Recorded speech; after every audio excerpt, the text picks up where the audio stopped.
maioria das pessoas não sabem ler Apocalipse e interpretam conforme dá. Ou não estudam, ou não se aprofundam. E é isso que a gente tem de Apocalipse. Eu estou lendo um livro muito interessante que fechou com o meu devocional. É um livro que se chama Lendo Apocalipse com Responsabilidade. Ele fala assim, que o livro de Apocalipse, ele é essencialmente um livro sobre Cristo, a adoração e discipulado, e sobre a verdadeira esperança para o mundo. Ou seja, Apocalipse, assim como toda a Bíblia, é mais um livro sobre Jesus, sobre o Cordeiro que venceu. Amém? E quem que escreveu o Apocalipse? Aqui no início, o texto fala que quem escreveu o Apocalipse foi esse tal de João. Muitas pessoas, muitos historiadores não conseguem chegar a um consenso que João, que foi esse que escreveu, muitos dizem que foi o apóstolo João, outros dizem que foi um outro João, porque a maneira como o evangelho, as cartas de João foram escritas é muito diferente de como o Apocalipse foi escrito. Então as pessoas não chegam, esses historiadores não chegam a um consenso de que esse João é o apóstolo. Por isso a gente conhece ele como João e vamos deixar assim, né? E a palavra diz que João está exilado, João está preso. Mas por que que João está preso, né? Vamos descobrir. Para a gente entender um pouquinho, no tempo dessa carta, essas cidades, esse povo passava por uma questão política, por um contexto político e civil muito difícil. Eles eram dominados pelo Império Romano. E o Império Romano, ele exigia uma idolatria não só aos deuses gregos, não só aos deuses que eles adoravam, mas eles exigiam uma adoração ao próprio imperador. O imperador, ele exigia, olha só, que ele fosse chamado de Senhor e nosso Deus. Ou seja, os cristãos que se recusavam a praticar essa idolatria, eles passavam por uma severa perseguição. E João provavelmente foi considerado um homem perigoso, um homem ateísta, um homem que não acreditava, traidor do Império Romano, por isso ele foi exilado, por isso ele se encontrava preso. E João está lá na prisão e ele recebe a visita de um anjo. E esse anjo pede para que ele escreve a carta que a gente conhece como a Carta da Revelação, como a Carta de Apocalipse. E no capítulo 1 ele faz uma apresentação e já no segundo capítulo ele inicia as ordens desse anjo de escrever cartas para 7 igrejas. E essas igrejas também passavam por uma perseguição severa pelo Império Romano. E ele começa por Éfeso, pela igreja de Éfeso, desculpa. Ele começa pela igreja de Éfeso. A igreja de Éfeso era uma igreja que no início foi muito importante para a evangelização, foi muito importante na divulgação do evangelho de Jesus. A cidade de Éfeso era muito importante culturalmente, os grandes templos de adoração se encontravam na cidade de Éfeso. Ela era famosa culturalmente, economicamente, era muito rica. E João inicia a escrita das cartas pela igreja de Éfeso. E o texto, aqui no versículo 2, se inicia assim: sei de tudo o que você faz. E é muito interessante que eu estava meditando sobre esse texto e ele parafraseia com Salmos 139:1, né? O Senhor nos examina e sabe tudo ao nosso respeito. Muitas vezes a gente tem esse botãozinho que a gente liga eu não sei se vocês têm essa percepção, é um botãozinho da espiritualidade, que a gente está aqui, está conversando normal, e daqui a pouco a gente liga um botão e começa a adorar. Aí daqui a pouco o culto acaba e a música começa a tocar, a gente começa a conversar e aquela espiritualidade ela fica um pouco de lado. A gente pensa em Deus em alguns momentos, a gente pensa em Deus quando precisa, ou quando a gente está na escala e a gente precisa dar uma buscadinha em Deus, mas Deus não é assim. Deus nos conhece 24 horas, Deus conhece as nossas circunstâncias, as nossas atividades diárias e principalmente o Senhor conhece o nosso amor. O Senhor conhece o nosso amor pelas pessoas, o Senhor conhece o nosso amor próprio e o Senhor conhece principalmente o nosso amor por Ele. E eu quero refletir um pouco com vocês hoje, ter essa conversa sobre amor. E eu quero iniciar falando um pouco sobre a queixa de Jesus sobre a igreja de Éfeso. Olha só o que diz aqui na continuação do versículo. Vi seu trabalho árduo e sua perseverança. E sei que não tolera os perversos. Examina as pretensões dos que se dizem apóstolos, mas não são. E descobriu que são mentirosos. É muito visível a lealdade dessa igreja pela palavra. É muito visível como eles amavam a Jesus. Eles são leais, eles não toleram falsos profetas, eles prestam atenção na palavra, eles não admitem idolatria, eles não admitem pessoas mentirosas. Mas então por que Jesus tem algo contra eles? Que estranho, né? Então, meditando nessa palavra aqui teologicamente, é muito fácil de entender que o amor que a igreja de Éfeso precisava voltar não era para o amor de Jesus. Eles precisavam voltar às primeiras obras do amor uns pelos outros. Eles estavam doutrinamente corretos, mas emocionalmente frios. Imagina, você está numa igreja, você está numa cidade em que você é cristão, você tem que idolatrar o imperador, mas você tem que se posicionar e o seu vizinho adora o imperador e você não pode adorar o seu Cristo, você não pode adorar Jesus livremente, senão o seu vizinho faz uma denúncia para o imperador e você é preso. E quando você vê a taxa do seu imposto é muito maior do que a do seu vizinho e quando você vê a sua família está sendo presa, era muito difícil para eles. Então era uma luta constante e nessa luta constante de tentar salvar a doutrina, eles cansaram das pessoas. Eles cansaram das pessoas, tanto de dentro quanto de fora. Olha só o que Paulo fala à igreja de Éfeso lá no começo. Lá em Efésios, capítulo 1, versículo 15, diz assim: desde que eu soube da sua fé no Senhor Jesus e de seu amor pelo povo santo em toda parte, não deixo de agradecer por vocês. E 40 anos depois, Jesus está escrevendo uma carta para eles dizendo que acabou o amor, que o amor uns pelos outros esfriou. E aí, eu quero tentar trazer essa reflexão para nós. E aí, contra o que nós estamos lutando? Eu sei que não é possível se conectar com todas as pessoas. Eu sei que não é possível você ser melhor amigo de todas as pessoas. Mas eu também quero te dizer que não é possível amar ao Senhor e odiar o seu irmão. Então, vamos refletir. Primeira reflexão da noite. O que será que nos fez abandonar as nossas primeiras obras, o nosso amor para com o próximo, para com o outro? Primeiro, falta de perdão. Primeiro e mais difícil. Mateus, lá no capítulo 6, no versículo 14, diz assim: seu Pai Celestial os perdoará, se vocês perdoarem aqueles que pecam contra vocês. Mas se vocês se recusarem a perdoar os outros, seu Pai não perdoará os seus pecados.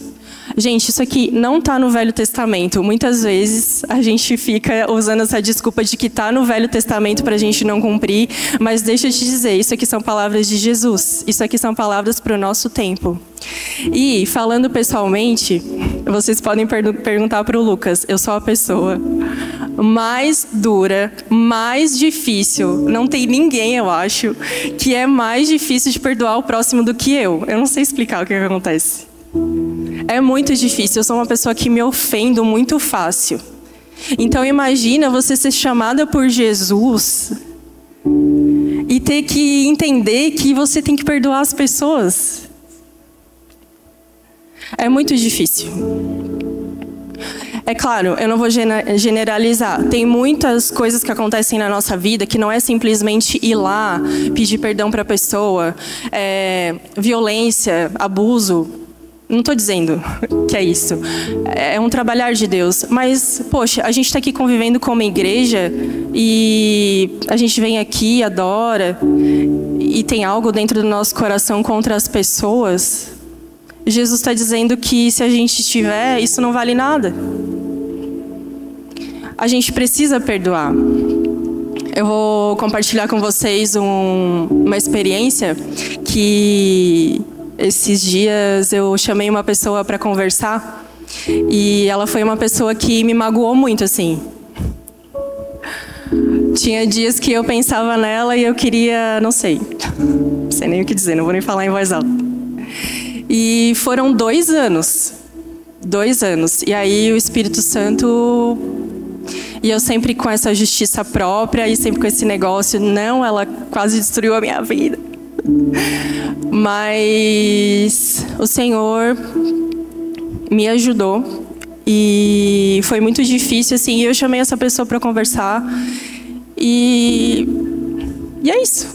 A gente tem que se perdoar, porque a gente convive na mesma igreja, a gente passa uma do lado da outra no culto, e como é que eu venho aqui ministrar o louvor, seja lá fazer qualquer coisa, sendo que eu odeio uma pessoa? É impossível, gente, é impossível. E a gente se reconciliou. Voltou o que era antes? Não. Não é sobre voltar como era antes. É sobre... E muitas vezes, abrir um parênteses aqui, o perdão não é sobre a outra pessoa, porque muitas vezes a outra pessoa ela não vai mudar. O perdão é sobre nós. É uma transformação pessoal. É sobre ser livre. É sobre não carregar mais nenhum peso.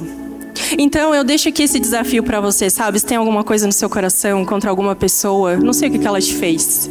Eu nunca me esqueço um dia que eu vim na liga e eu tenho um problema, sabe? E eu não estava conseguindo prestar atenção na palavra. Tava muito difícil. Eu assim, ai Deus, eu não estou conseguindo. Me ajuda. E aí a pessoa começou a pregar e ela entrou e começou a falar sobre perdão. E na hora...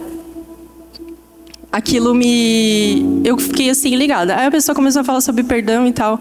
E ele pegou e falou assim, se você tem alguma coisa contra alguém, vai lá e fala com ela.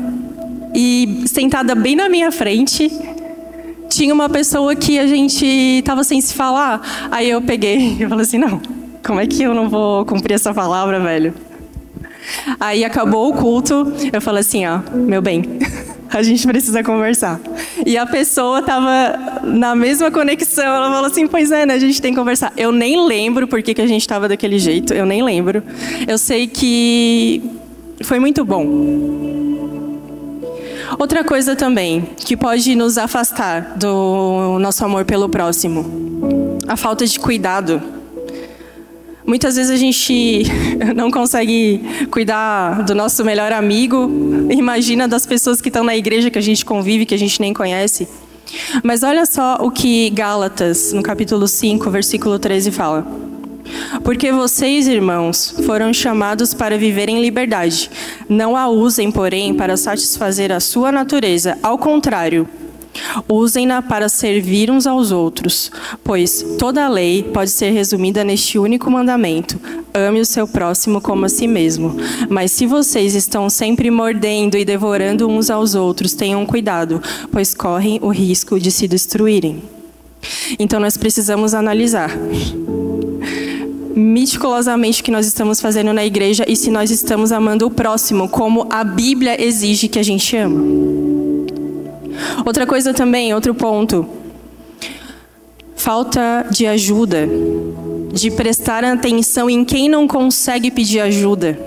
A gente está tão na nossa vida, tão aqui, vivendo dentro da nossa cabeça, do nosso ego, dentro da gente mesmo, que a gente esquece que a gente está aqui para cumprir o nosso ID, para falar do Evangelho, para ajudar pessoas.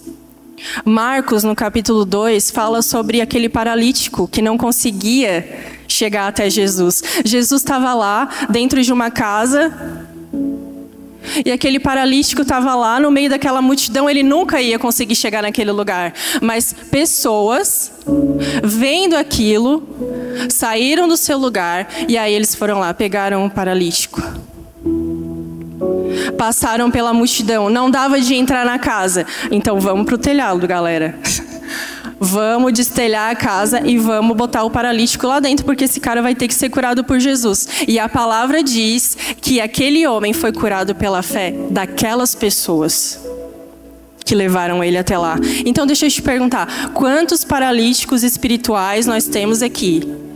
E nós não estamos prestando atenção, porque às vezes a gente não consegue pedir ajuda. E quem será que está precisando ser levado até Jesus e você não está enxergando? E aí, mas será que eu sou obrigada a perdoar? Será que eu sou obrigada a ajudar as pessoas? Será que eu sou obrigada a prestar atenção nas pessoas desse jeito? Mateus 22. Você não precisa abrir, eu vou abrir aqui. Os fariseus estavam testando Jesus e eles perguntaram para Jesus qual era a lei de Moisés que era mais importante. E Jesus respondeu assim: ame o Senhor, seu Deus, de todo o seu coração e de toda a sua alma e de toda a sua mente. Este é o primeiro e o maior mandamento. E o segundo é igualmente importante: ame o seu próximo como a si mesmo. Toda a lei e todas as exigências dos profetas se baseiam nesses mandamentos. Jesus está citando a lei lá de Levítico 19. Olha só o que diz em Levítico 19.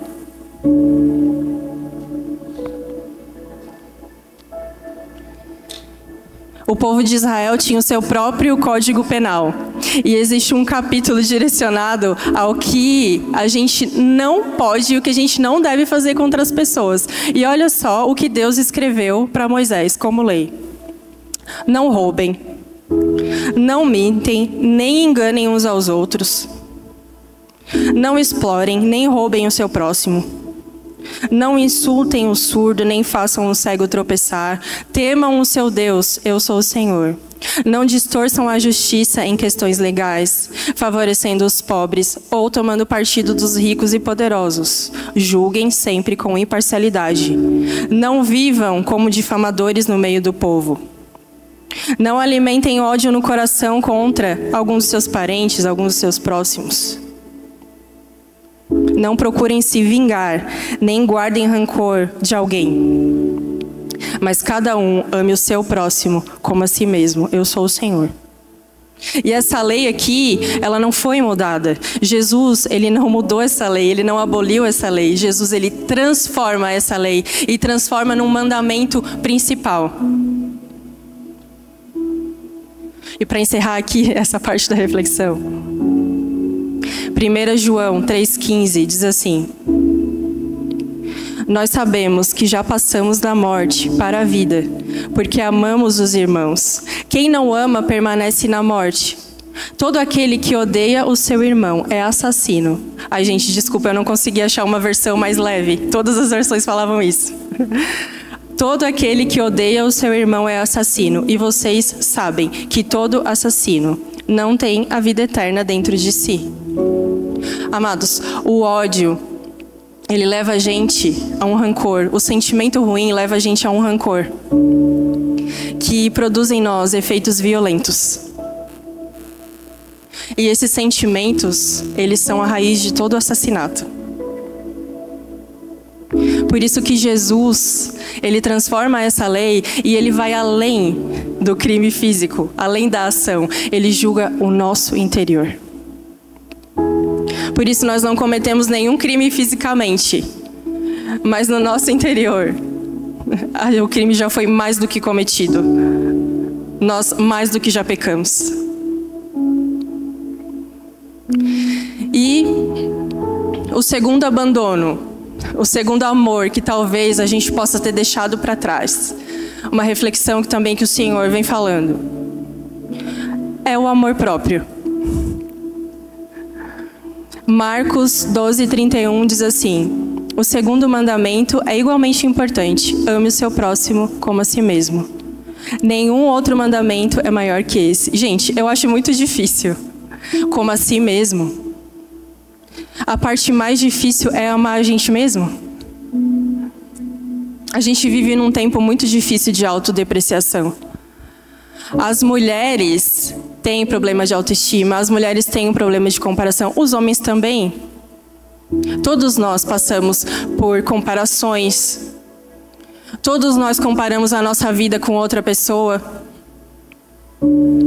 A gente quer ser qualquer pessoa, menos nós mesmos. E tem duas coisas que eu acho bem interessante. A primeira, eu acho que um pouco é culpa das redes sociais.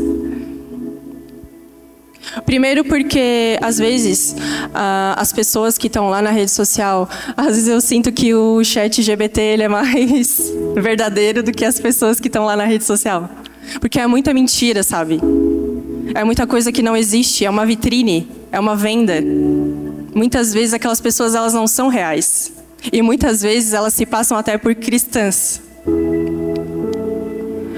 E outra parte, talvez, dessa culpa da gente não se amar, de deixar o nosso amor próprio de lado, são os nossos pensamentos, os nossos sentimentos que não estão no centro da vontade de Deus.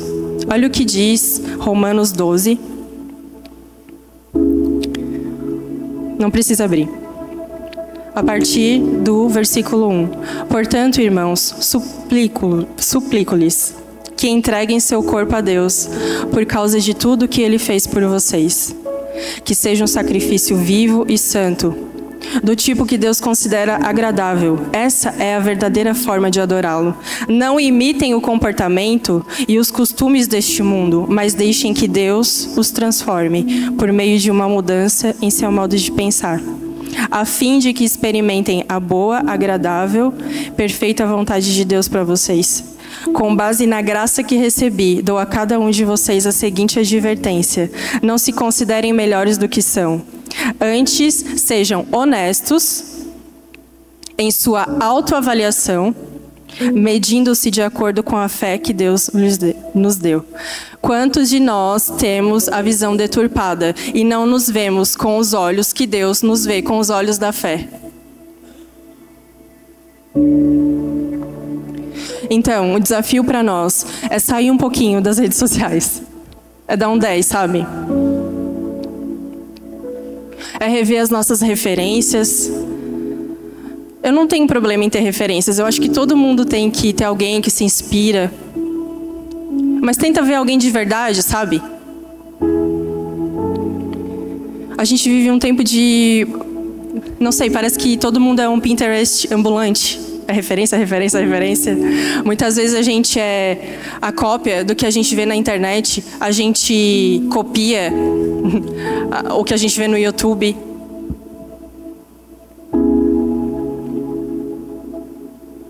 A gente fica esperando algo dessas pessoas, dessas personalidades, e elas não podem nos salvar. Já passou o tempo quando a gente precisava de falar com Deus, quando a gente tinha algum problema com Deus, a gente falava assim: vou pegar a Bíblia e vou abrir aqui em alguma palavra, vou ver se Deus fala comigo. Hoje em dia não é mais assim. Hoje em dia, quando a gente está mal, a gente pega o celular, abre o Instagram e vê se tem algum post que fale com a gente. Não pule esse post, porque Deus quer falar com você. Eu acredito que se a internet acabar hoje, a gente não consegue nem achar mais os versículos da Bíblia.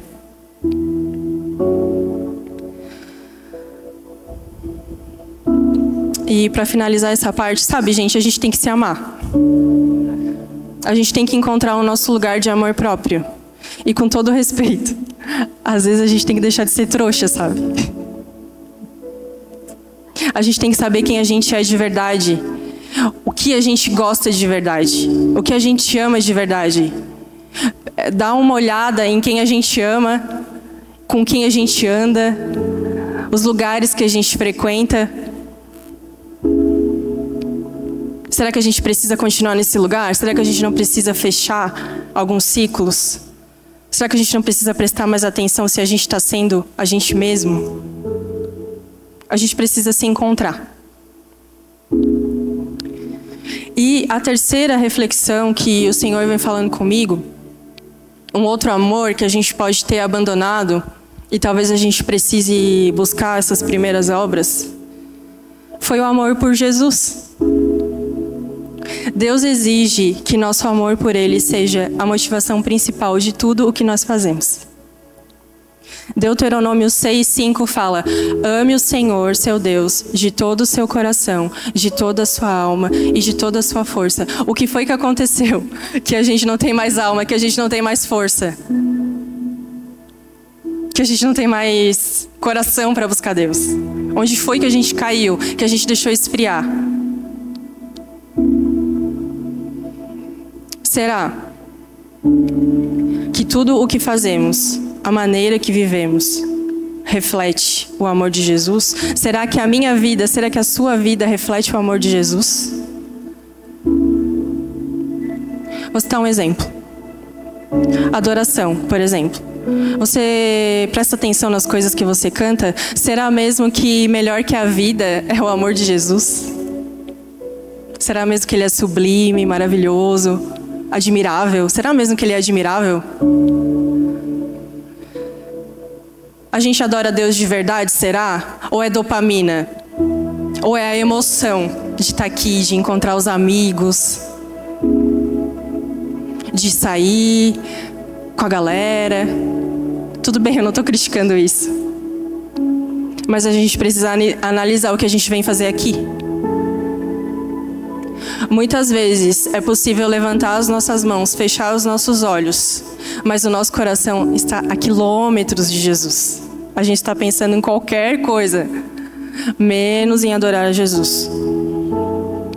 É possível vir ao culto. A gente vem no sábado, a gente vem no domingo. O louvor, ok, estava ótimo. A palavra falou comigo. Estava muito legal. Mas na segunda eu esqueço tudo. A gente vem aqui e a gente vê se a gente gosta das músicas, se a gente gosta da palavra, se eu gosto, se eu me sinto bem. A gente até vê Jesus na igreja, mas a gente não contempla mais Ele, entendeu? E o nosso testemunho? Quem as pessoas dizem que nós somos? Lá em Mateus 16, a partir do versículo 13. Jesus está lá com seus discípulos e ele chega. E aí, galera?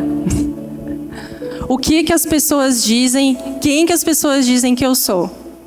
E aí, Pedro, iluminado, fala que: ah, Jesus, tu és o Filho, o Cristo. Tu és o Filho de Deus. E a gente, será que as pessoas estão olhando pra gente e estão dizendo assim: essa pessoa ela tem um negócio diferente? Quanto tempo faz que eu não ouço mais isso, sabe? A gente só fala de pessoas, e não de uma maneira boa. Ai, esses dias eu tava com uma amiga, e não foi por mal.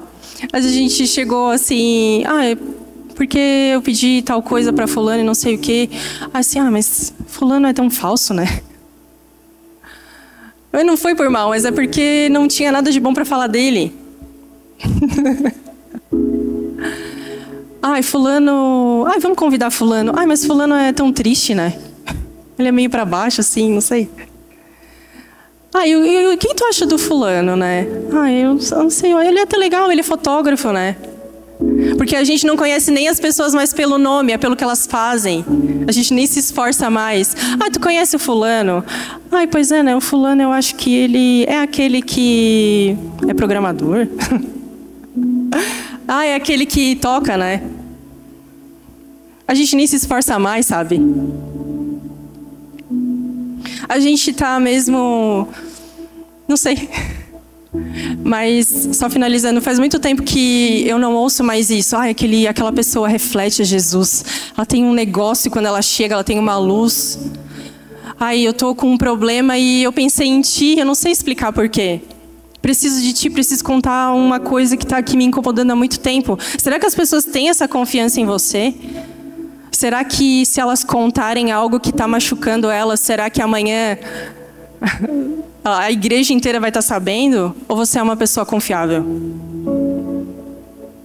Nós estamos mesmo fascinados pelas coisas desse mundo, por aparecer, engajamento, dinheiro, likes, sei lá. O que tanto você quer? Que a gente não prioriza Jesus. A gente não reflete mais a Jesus. Nós estamos distraídos. E eu já vou entrar aqui para finalizar. Deixa eu achar o texto que eu fechei. E continuando. Contudo, aqui no versículo 4. Contudo, tenho contra você uma queixa. Você abandonou o amor que tinha no princípio. Veja aonde você caiu. Arrependa-se e volte a praticar as obras que no início praticava. Eu não vou entrar aqui no grego, sobre palavras e tudo mais. Só que os verbos que tem aqui, eles conotam uma ação. Eles conotam um movimento. Quando... Aqui no versículo 4, ele está falando sobre abandono. Não foi um abandono proposital. Eu esqueci de amar. Eu deixei de lado. O tempo foi passando e... Não, foi um abandono proposital. Abandonou o amor de propósito. Esse amor, seja ele qual for, ele não foi roubado. Ele foi esquecido, foi deixado de lado. Veja aonde você caiu. O que será que esfriou o nosso coração? E a gente não consegue mais amar as pessoas. A gente não consegue mais se amar. A gente não consegue mais amar Jesus. E a parte mais difícil, no versículo 5. Arrependa-se e volte às práticas, às obras que no início praticava. Não existe nada mais difícil do que se arrepender.